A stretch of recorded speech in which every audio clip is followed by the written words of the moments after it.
big news today with the Jets making a pretty aggressive move to get Sean Monahan for a first-round pick. Well, what do you think of the trade and the acquisition by the Winnipeg Jets? Well, the timing is really good. NHL may not think so. I'm not sure the NHL is fond of teams making trades during the All-Star break, but to take away some of the news and some of the headlines. But you know what? A good trade for the Winnipeg Jets. That second line center spot has been an area of rotation for them. They've looked at some different people there, and as much as Nemestikov has done a real good job in there, I think Sean Monahan comes in and brings some things that they need. Face-offs have been an area of concern for the Winnipeg Jets. I think Monahan will help in that. And I think we saw the fresh start in Montreal for Sean Monahan was good for him. And I think he will look at this move to Winnipeg as a real good opportunity to join a real good team and to do some things. So a good trade for the Winnipeg Jets. They got the player, which is number one. We know that. And secondly, didn't have to give up a player in return. Yes, it's a first-round draft pick, which I know some people are going to say is going to be awful high, but it would have been a late first-round draft pick anyway. I think they have an early second-round pick, so you're probably only talking about a handful of difference in spots, and they fill a need that they needed. So a good trade. Yeah, and I think that, I have a feeling that in Chevy's mind, it was pretty clear what Montreal's price was. And if you're going to pay it, you may as well get the guy in for an extra month and, have the entire team build in together right out of the player break, hopefully with Mark Scheifele coming back as well. I mean, that extra month of Monahan, if it helps you stay on top of the Pacific Division or the Central Division, and there's a big advantage to being first this year and letting Dallas and Colorado beat the hell out of each other in the first round if you can get to that point after 82.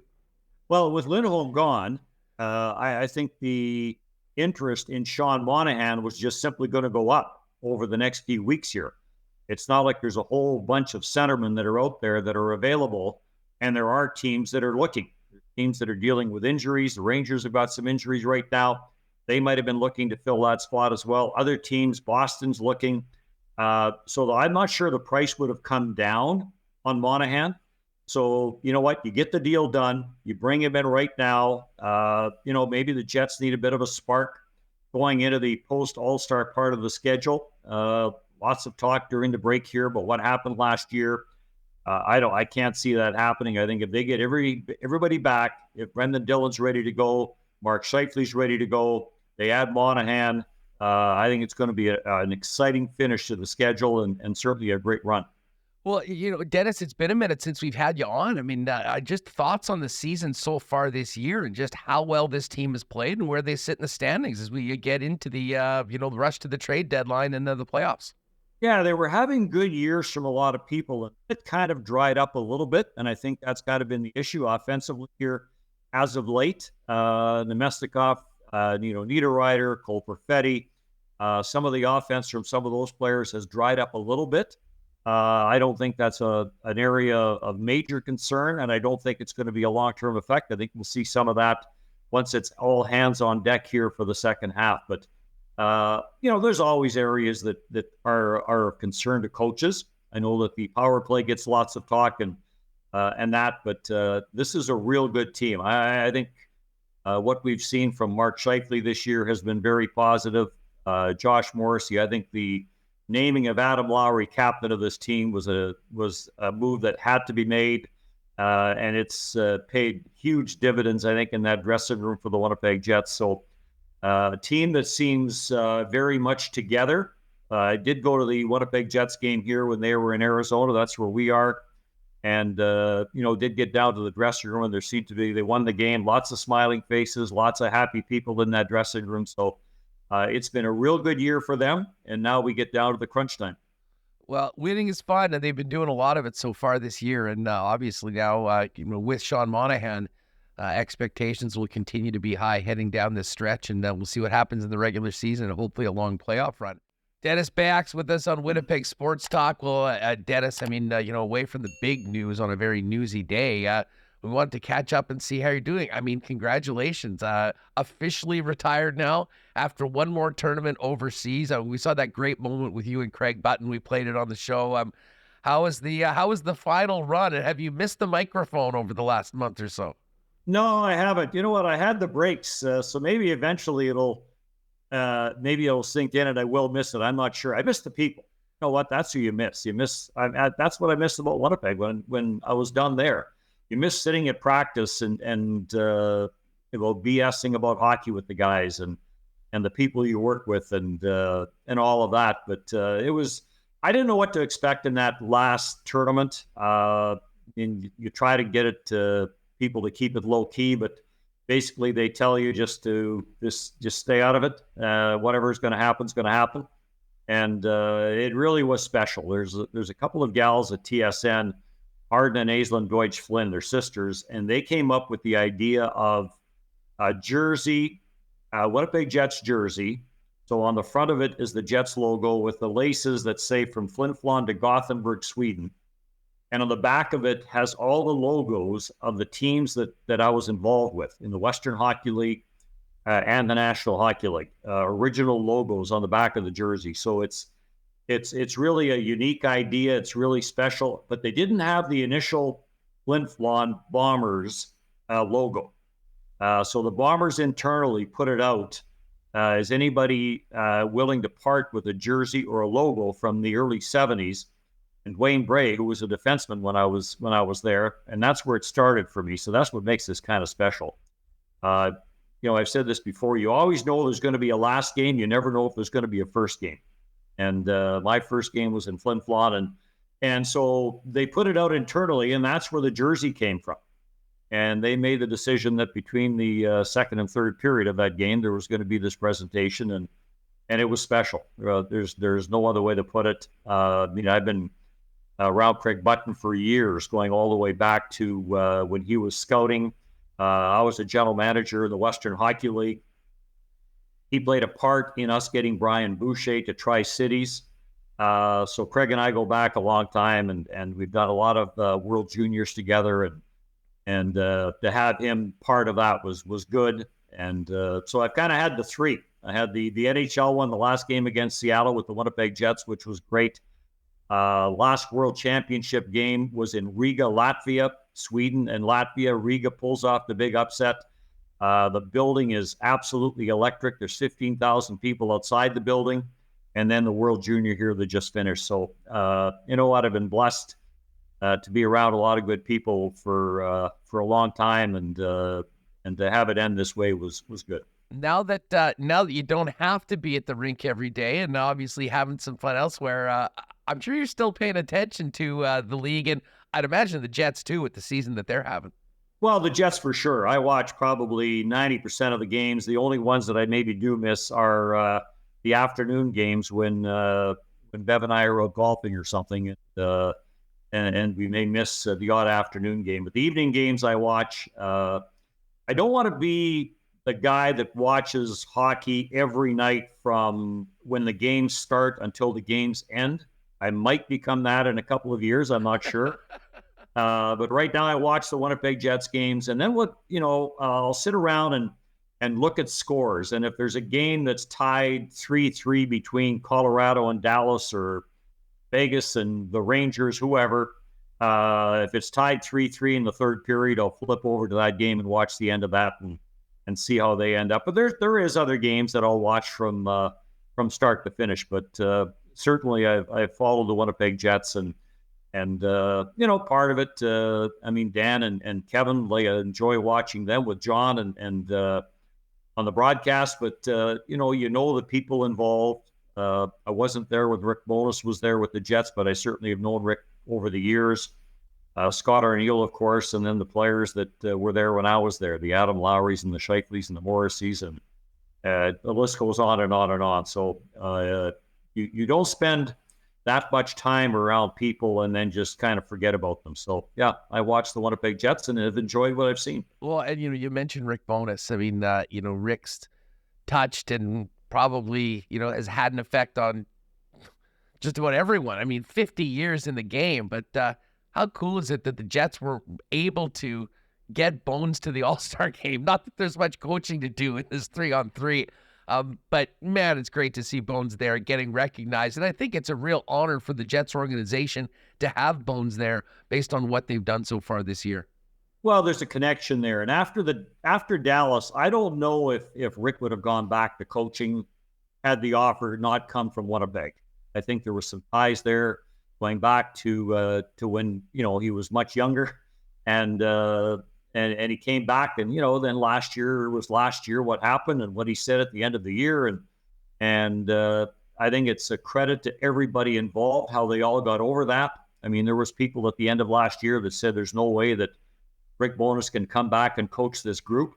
Well, not only did he come back and coach this group, he has them sitting in a real good spot in the Western Conference and earned going to the All-Star game. So good for him, good for the players that are there, and good for the players, as you mentioned, us that worked hard the first half of the year to get their coach to the All-Star game. So good for him. You know what? He'll enjoy it.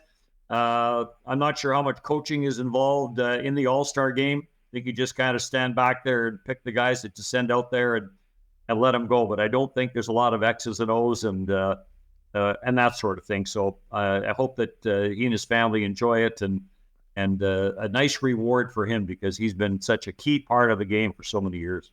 I do want to double back to something that you mentioned. We were talking about Sean Monahan and the team right now, and that's Captain Adam Lowry. And you've been around Adam for a long, long time. And we talked about, the difficult decision when you have players like Josh Morrissey, who probably were very capable of doing that. But, I mean, just give us your thoughts on what you've seen from Adam Lowry as a captain and a leader, and how much that has helped the Winnipeg Jets, throughout the lineup. Well, going back to when Adam first joined the Winnipeg Jets, it didn't take long for us to realize, and by us I mean media, TSN, and everybody else, that Adam Lowry was a stand-up kind of person. He was one of those guys that if the team was down 3 after the period, and some players would say, I'm not doing the post-period interview, Adam Lowry never said no. And not only did Adam Lowry come out and do the interview, Adam Lowry gave you a real good explanation of what happened in that period that got them down 3-0 or up 3-0, whatever the case was. You also found out very quickly that if there was something you really needed a good explanation on about how do you play against this guy, how do you do this, Adam Lowry was a guy you went to, and he had all the time of the world for you and would explain and answer every question that you had. So it didn't take us long to realize the character that Adam Lowry was. And then I think as he matured, and, I know there was this talk about you can't have a third-line center be your captain. Well, I think the number one job of a captain is in the dressing room. And, from what I understand, when Adam Lowry walks into the room now, it starts a conversation amongst the leaders and amongst all the players who have something to say if things aren't going good or if things are going good. You don't just look at captains when things aren't going good. Even when things are going good, you look at your leaders and your captain. So I think it was a great choice. I think he was the perfect man for the job, and so far the early returns have been real good. Well, and looking back to, while you were here, listen, teams are different year by year, but I think we can all agree the dressing room was very different. But Adam Lowry, throughout that time, in a lot of ways, Dennis, really seemed to be the bridge, if you will, from the more veteran, established players, the leadership, to many of the younger, less established players. And he was playing a very important role in the room for a long time, even before getting this nod. But in a way, it's sort of been a natural progression, I would suggest, for Adam to be the guy wearing the C right now. Well, it has been. And that's natural. That doesn't just happen in sports. It happens in life. You have an age difference. In Andrew Ladd, Dustin Byfuglien, Blake Wheeler, Brian Little, they were one era. Then the young guys started to come up, and the older players don't know the young players. The young players are maybe intimidated by some of the older players who have been around the National Hockey League for a long time. So then over the years, you see the change, and Adam Lowry was one of those guys I mean, a lot of this goes back to him being around dressing rooms with his dad, Dave, who was a great character player in the National Hockey League. So a lot of that rubbed off. But Adam Lowry has been around NHL dressing rooms for a long time with his dad. So he understands what a room should look like, what it should be. So he had this idea of when he got named captain, this is how I see this running.